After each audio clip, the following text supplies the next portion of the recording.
Assalamualaikum warahmatullahi wabarakatuh.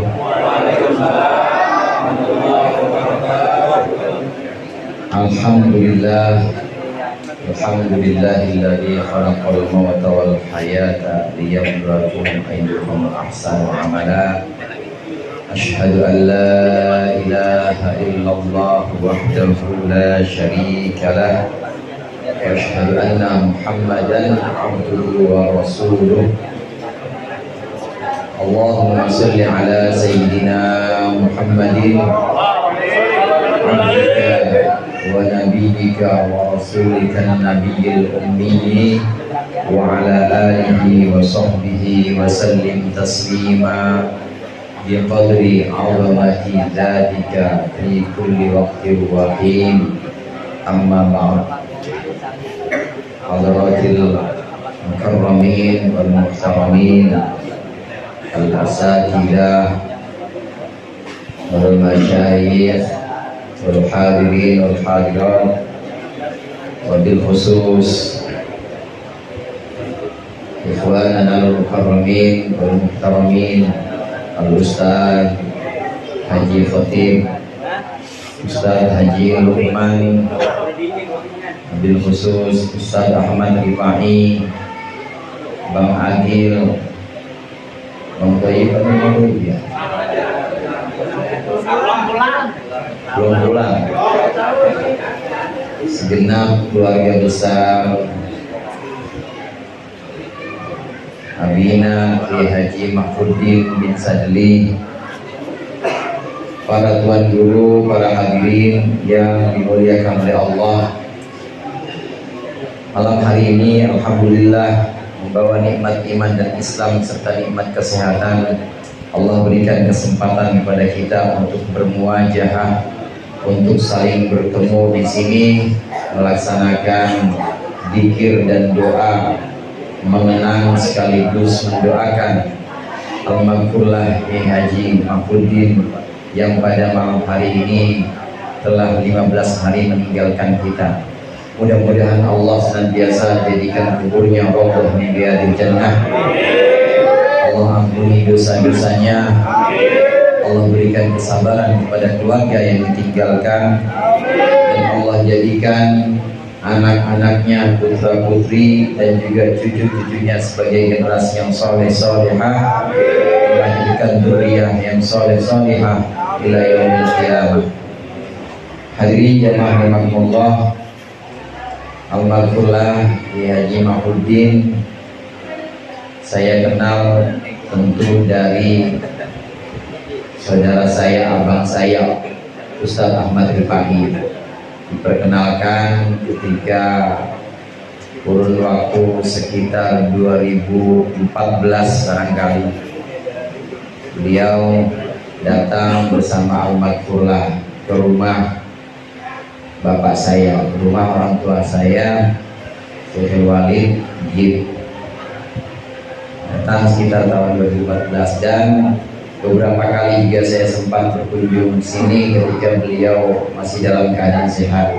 Acara maulid saya nemenin orang tua di sini, dan juga tentunya bertemu dengan Ustaz Ahmad Rifai.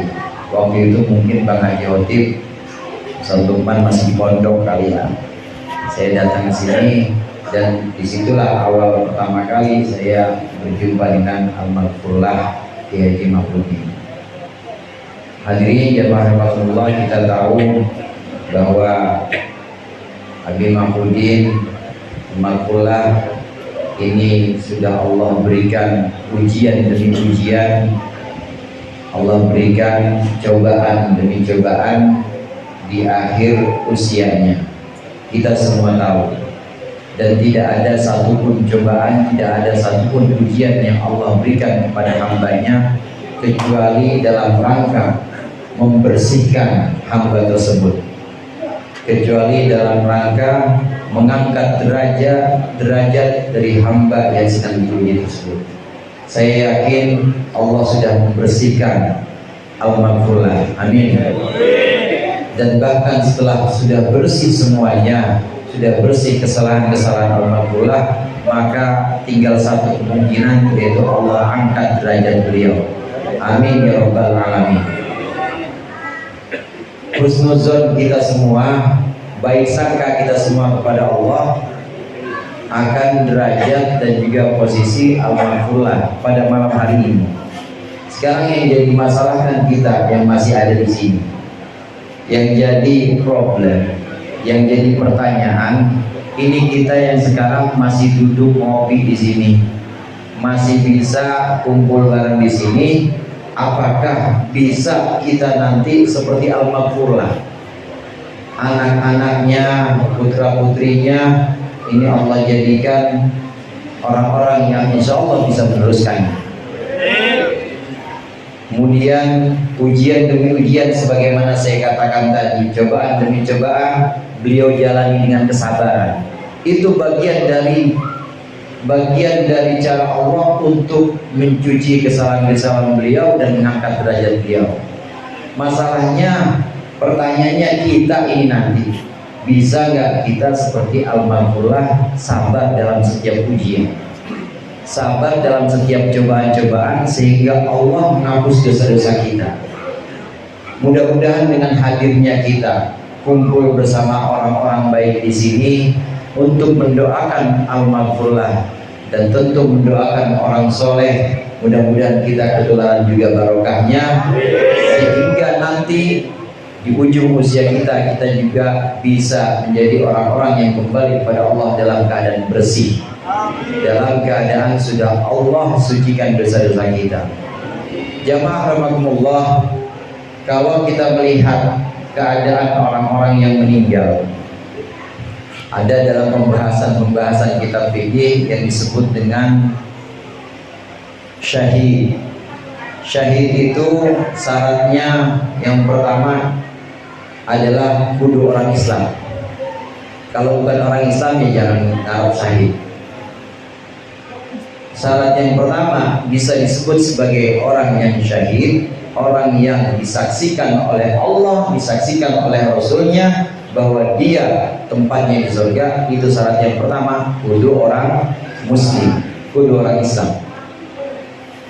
Nah, syahid ini hadirin dibagi menjadi 3. Ada yang disebut dengan syahid di dunia wal akhirah, syahid di dunia dan syahid di akhirat.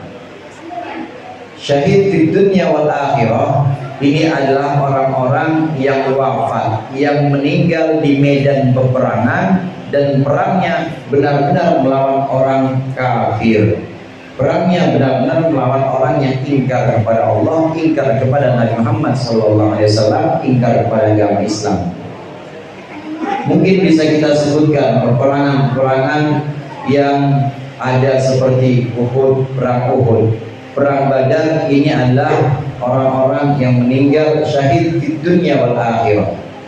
Pembahasan fikih untuk syahid di dunia wal akhirah, maka jenazah yang syahid di dunia wal akhirah la yusalu wa la yusalla alaih, tidak boleh dimandikan, tidak boleh juga disolatkan, cuma boleh dikafankan dan cuma boleh dikuburkan. Ini syahid di dunia, syahid di akhirat. Kenapa tidak boleh dimandikan? Karena kalau memandikan maka menghilangkan bau darahnya. Bau darahnya diganti dengan bau sabun misalnya. Bau darahnya diganti dengan bau parfum atau bau harum-haruman yang munculnya dari dunia. Padahal darah orang yang mati syahid di dunia wal akhirah, syahid dunia dan akhirat, ini baunya khas nanti di akhirat. Ini seperti bau kasturi, bau misik yang dari kejauhan, dari sekian ratus meter saja itu sudah tercium. Maka tidak boleh dimandikan. Begitu juga disolatkan, haram. Haram orang yang mati syahid dunia akhirat ini disolatkan. Kenapa demikian? Karena orang yang syahid di dunia wal akhirah, syahid dunia dan akhirat, ini sudah tidak butuh disolatkan, tidak butuh didoakan oleh kita orang-orang yang hidup.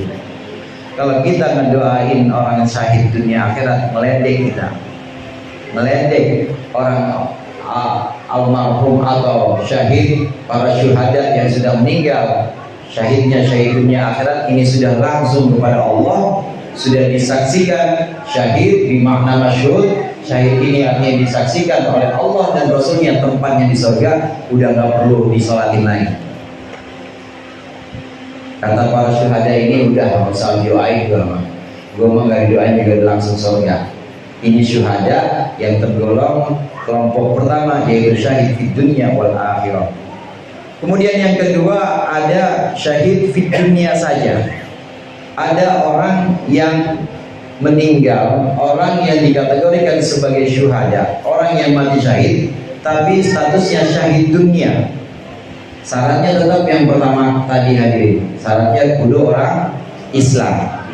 Dia berjuang, dia turun ke medan peperangan, dia berperang benar-benar melawan orang kafir, bukan melawan orang muslim yang memberontak misalnya, atau bukan melawan saudaranya sendiri waktu kampanye.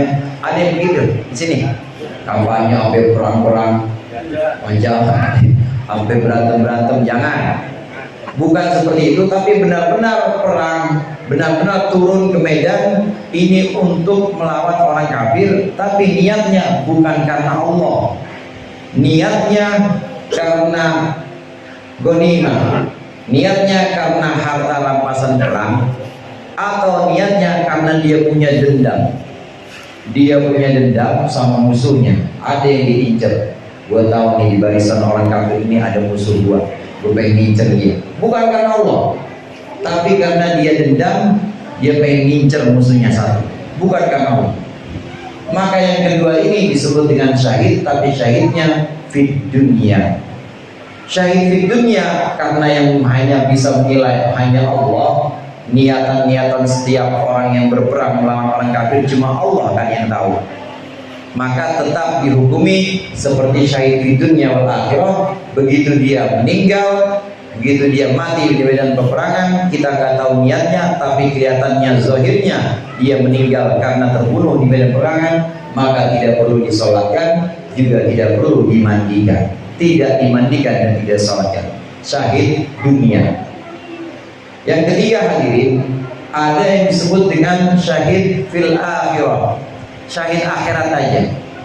Ini yang paling banyak. Dan kalau kita daftar kira-kira masih diterima ini. Ada yang mau duluan? Syahid akhirat.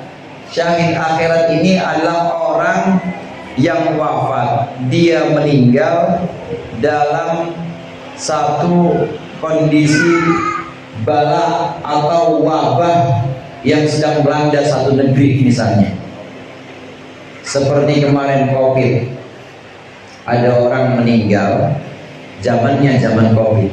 Meskipun dia meninggalnya bukan karena Covid, dia meninggalnya karena jatuh dari tangga, bukan karena Covid, tapi karena ada di zaman Covid, maka dia masih tergolong sebagai syahid akhirat. Insya Allah di sana ringan hisabnya. Banyak juga contoh dari syahid akhirat, diantaranya al-maftun disebut. Maftun itu sakit perut pak. Orang meninggal sakit perut, ini syahid. Tapi syahidnya syahid akhirat, bukan syahid dunia, bukan juga syahid dunia akhirat, bukan, hanya syahid akhirat. Bahkan perempuan mayyitah atau perempuan yang meninggal ketika dia dalam keadaan melahirkan anaknya, perempuan yang meninggal bahkan sedang dalam keadaan masih nifas, darah nifasnya itu belum berhenti, maka ini tergolong syahid fil akhirah. Dan masih banyak lagi syahid fil akhirah, contoh-contohnya masih banyak lagi syahid fil akhirah, peluang-peluangnya di mana bisa kita ambil kesimpulan bahwa seluruh bencana atau seluruh musibah yang Allah berikan kepada orang-orang muslim, orang yang mukmin beriman dan dia sabar hingga dia meninggal dalam musibah itu dengan kesabarannya, maka tergolong sebagai syahid fil akhirah. Husnuzon saya yang kedua, al-maghfurlah, guru kita Abi Mahfudin, ini adalah syahid fil akhirah. Amin. syahid fil akhirah ini tetap mengikuti hukum tajhizul jenazah atau urusan-urusan jenazahnya sebagaimana orang meninggal. Ya wajib dimandikan, dikafankan, disolatkan, terus digotong dulu bang, digotong dan dikuburkan. Ini syahid fil akhirah. Oleh karenanya banyak kesempatan untuk kita menjadi syahid fil akhirah dengan melalui kesabaran-kesabaran, ketabahan-ketabahan atas ujian-ujian yang menimpa kita. Yang namanya sabar itu adalah gudangnya pahala. Sabar itu adalah ladang dari kebaikan-kebaikan kita. Musibah yang kita terima dari Allah, musibah yang menimpa kita, maka ini bisa menjadi ladang untuk kebaikan-kebaikan yang nanti bisa kita petik, diantaranya sebagai syahid fil akhirah. Ini yang pertama yang ingin saya sampaikan. Kemudian hadirin yang kedua, kembali kepada awal pembicaraan tadi. Pertanyaannya kan bagaimana kita nanti? Bagaimana tentang kita? Apakah kita bisa seperti al-maghfurlah? Jamaah rahimakumullah, di sini ada mungkin yang umurnya 30 tahun, ada ya? Ada yang umurnya 40 tahun, ada 50 tahun, 60 tahun.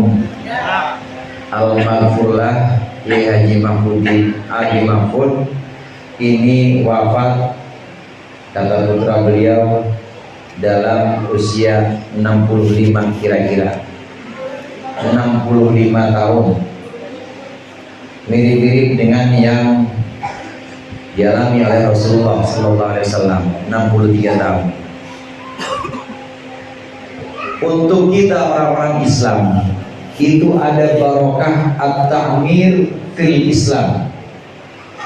Memang dalam surah Yasin disebutkan wa man nu'ammirhu nunakkishu fil khalqi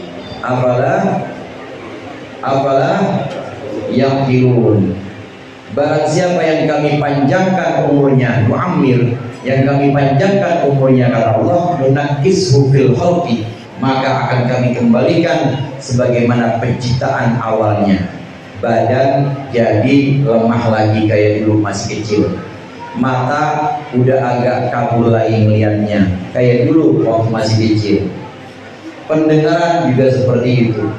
Tapi ini berlaku untuk umum hadirin. Adapun orang-orang Islam ada satu barokah yang disebut dengan at-ta'mir fil Islam.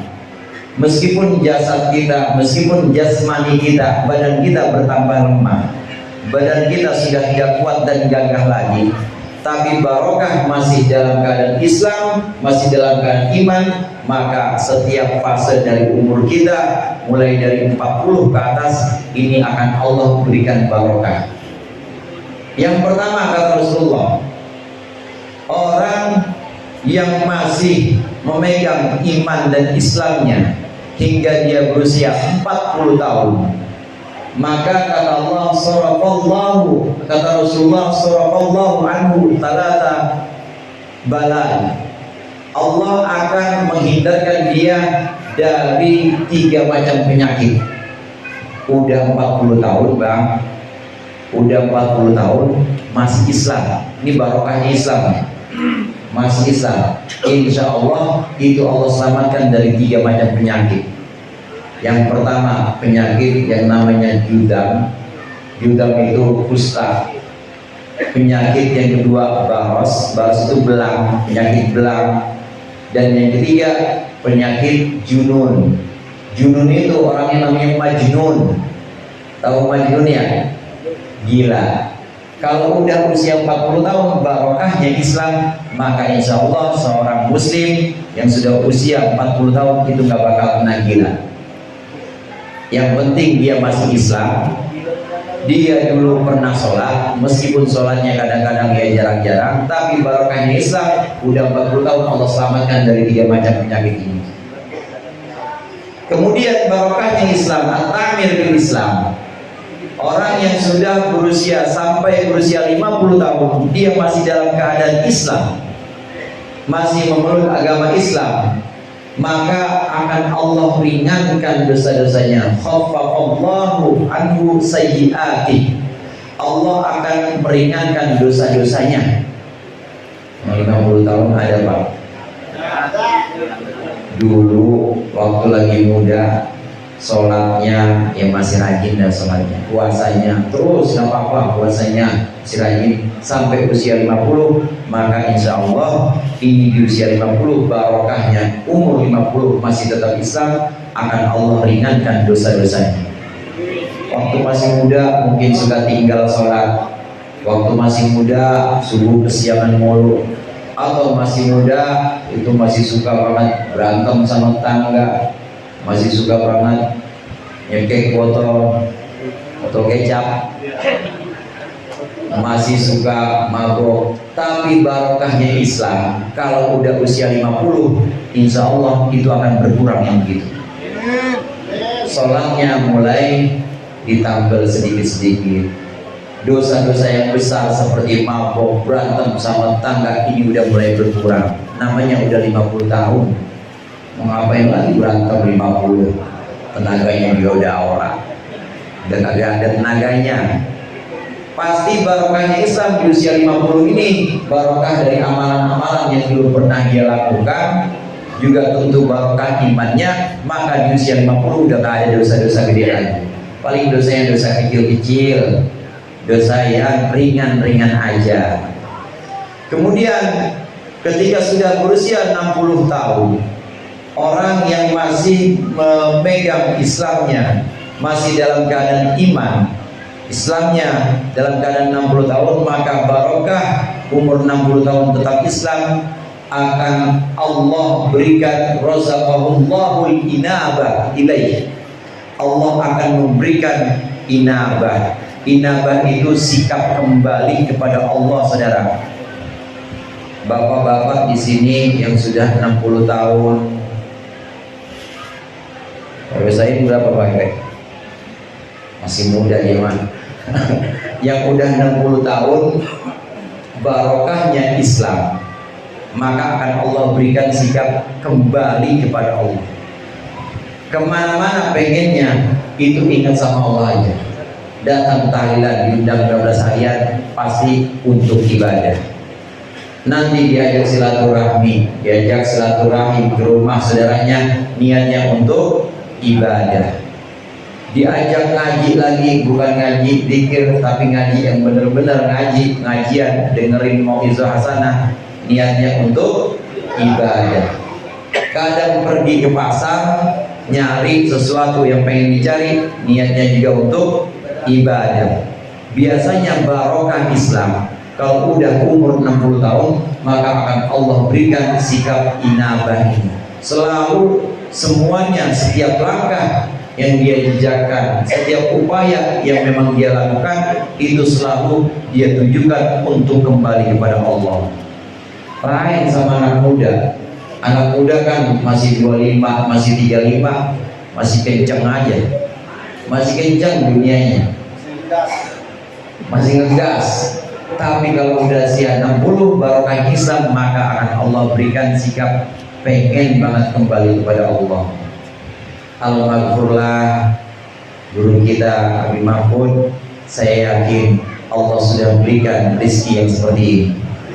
Saya yakin Allah sudah berikan rezeki al-inabah ilallah, senantiasa pengen dan selalu ingin kembali kepada Allah dalam setiap gerak, dalam setiap langkah, bahkan dalam setiap detak jantungnya. Allah berikan karunia untuk selalu mengingat Allah, Allah dan Allah terus.